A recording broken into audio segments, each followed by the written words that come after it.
Hey guys, I pray you're all well, inshallah. Fellow Muslims, non-Muslims, whoever's watching this, I pray you're all well and your families are doing well too. This video is actually coming from the heart. It's not scripted. I'm not following a script. These are just my personal thoughts on what's been unfolding in the last roughly 2 years or under 2 years regarding the situation in Palestine. As it has done on myself, and I'm assuming on the majority of you too, Palestine has taken a toll on me and a lot of other people too.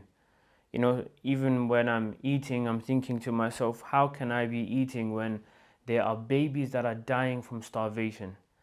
When I'm having happy moments with my family, my mother and my father, and we're smiling, in the back of my head, I'm thinking that there are mothers in Palestine who haven't known what a smile is for the period of about 2 years, probably even more, since the beginning of the occupation.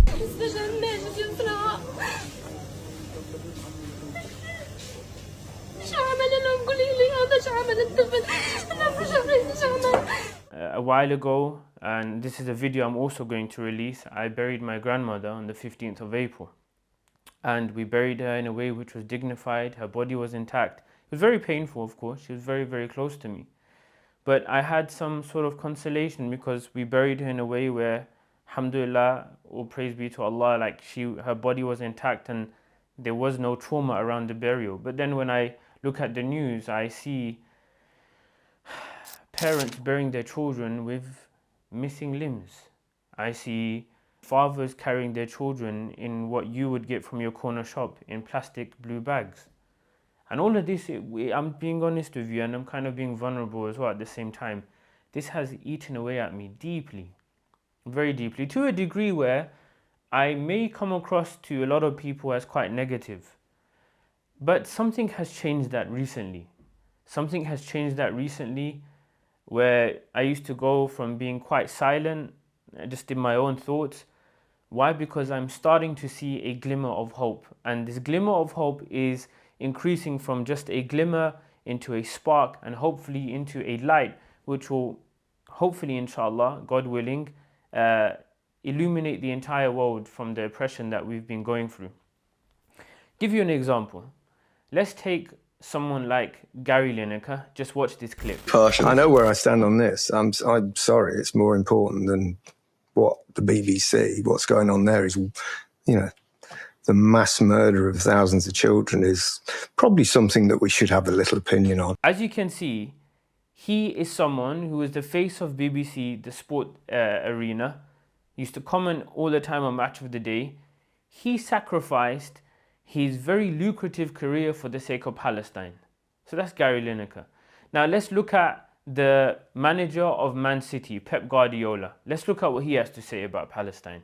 It's so painful what we see in Gaza. It hurts me all my body.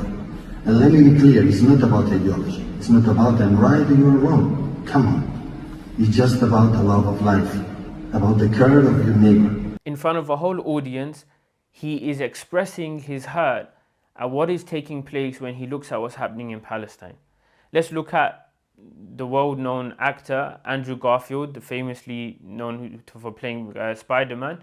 Look at what he says regarding Palestine. We should be putting our energy towards something that actually matters. Yeah, maybe the lives of, Palestinians in Gaza right now. So you have all these famous people, not to mention Liam Cunningham from Game of Thrones, what he now has to say about Palestine. Watch the clip. This killing has got to stop. There is no excuse for genocide. I'm more concerned about the cowards who don't speak up. People who look at the television go, isn't that awful? Let's put on a cookery programme. They're the people I find disappointing. So you have all these people, all these famous actors, and there are so many more who are now going on a different tide, who are now moving on a different tide. They're changing the narrative. They don't buy the lies that people were spewing once upon a time. And they've also gone to show that there's something fundamentally wrong in the world we're living in, where people used to be united in democracy. No one's united in democracy anymore. It's a lie. Where people had faith in international bodies that would, so to speak, hold oppressors to account. Nobody has faith or confidence in them anymore. We've lost that. So human beings now, they are no longer united in the lies and the machinery that was designed by the Western world order to propagate peace and prosperity. It's all been exposed.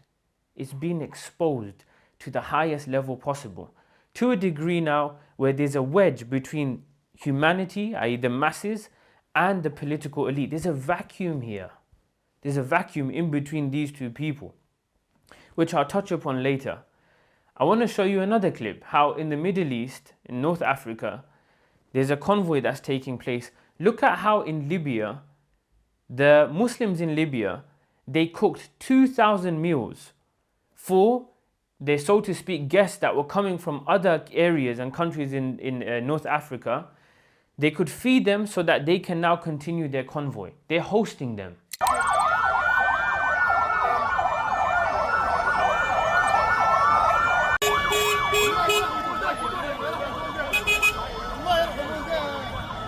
This hasn't come on the back of any government or state fund. Human beings now have taken it into their own accountability, into their own hands, into their own interests to look after one another. And something that has ignited this and has put this, you could say, on the forefront of humanity's minds is the case of Palestine, is the genocide in Palestine. That is something that has kind of melted human beings together, has pulled away all the false curtains that used to exist, and at the same time has given humanity a cause to come together. That's actually what's happening in the world today. And you can see it. You can see that humanity now has felt more closer than ever before. You know, where before the government with the left wing or the right wing, they would spew lies about division. You know, human beings from all walks of life, we have much more in common than we do compared to what we don't have in common. There's a lot, there's so much we have in common.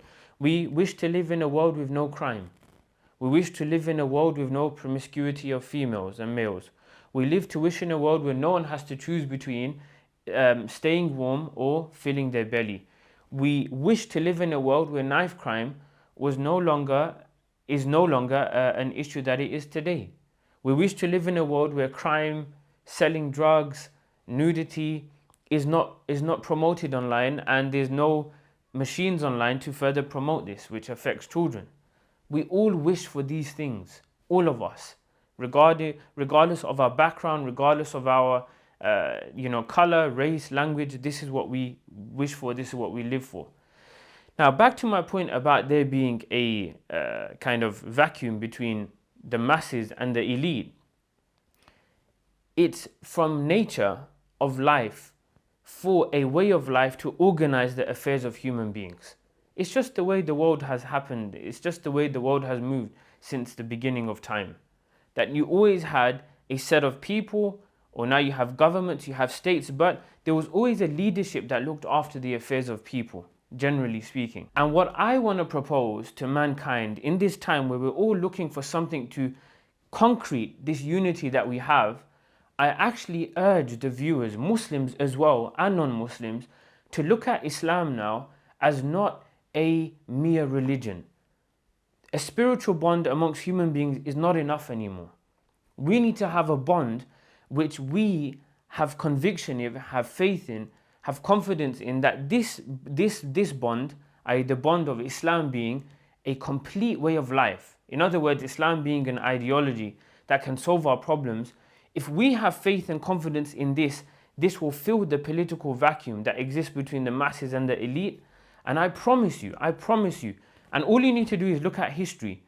And once you've looked at history, you can attest to the fact that in Islam's golden era and after, it catered for people from all religions and backgrounds. In fact, look at this clip where you have this Orthodox Jew who's basically saying the only time where peace existed between Muslims and non-Muslims was under Islam. Watch the clip. פה הייתה מלכות טורקיה, והשכנים הכי טובים שלנו היו הפלסטינים. הסתדרנו איתם טוב מאוד. מי שהפר את השלום שהיה פה זה רק הציונות עם הדעות שלהם. הם אמרו שאנחנו ניקח את האדמות, הם שלנו. So this further adds to my point that Islam as a way of life needs to be explained firstly by Muslims to non-Muslims as a way of life. It's not enough anymore to just preach that Islam, is a peaceful religion. Islam is a religion of devotion to your Lord. Yes, that's correct. But the reason why Islam is different and why it's unique is because it has a practical system that can be applied to life. That is why Islam is different. And now we've looked at history, let's now look in current day reality what Islam does when it's a social code amongst human beings. Gaza has gone through one of the most despicable genocides perhaps in history. Why? Because it's been televised on live TV. You can see in 4K people dying. You can see in 4K people being burnt alive. You can see in 4K people, the bones of children because they have no food. You can see all of this. Yet in all of what's happening there, let me ask you one question. Why is there no fighting amongst the locals there? Why is there no sexual harassment towards women?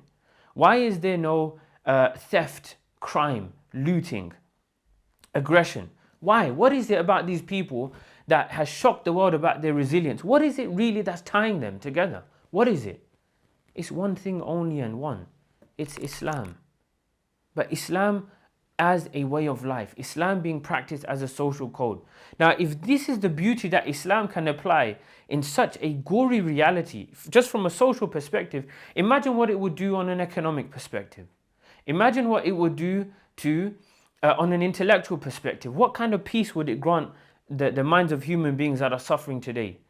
You have people who find solace in just the name and mention of Allah subhanahu wa ta'ala, just the mention of Allah, because there's concepts attached to that name. We rely upon Him. He is our sustainer. He's going to deliver us from this problem. He's the one that's going to promise us paradise. This life is a sacrifice. All of that is encapsulated in the utterance of Allah subhanahu wa ta'ala. So when they're saying, Ya Allah, this is what they mean. This is what they mean. So what I'd like to mention to the viewers as a closing message, that in such a bleak and dark time, humanity, alhamdulillah, all praise be to Allah, humanity is changing. There is hope out there. But that's not enough. We need to unite upon an idea. We need to unite upon something we all have faith and confidence in. Unite in something that has a track record of looking after the affairs of people, and uniting upon something that has united the Gazans together, where there's no fighting, no stealing, no crime in the middle of a genocide. And that is the worldview of Islam. I hope you found benefit in this, and Jazakumullahu khairan. I pray that Allah subhanahu wa ta'ala unites all of us upon the basis of Islam, and on the basis of Islam, Palestine becomes liberated. On the basis of Islam, economic oppression in the West becomes liberated. And I pray all of us live to see the day where this new world order comes and brings about prosperity and peace for all of mankind. Jazakumullahu khairan.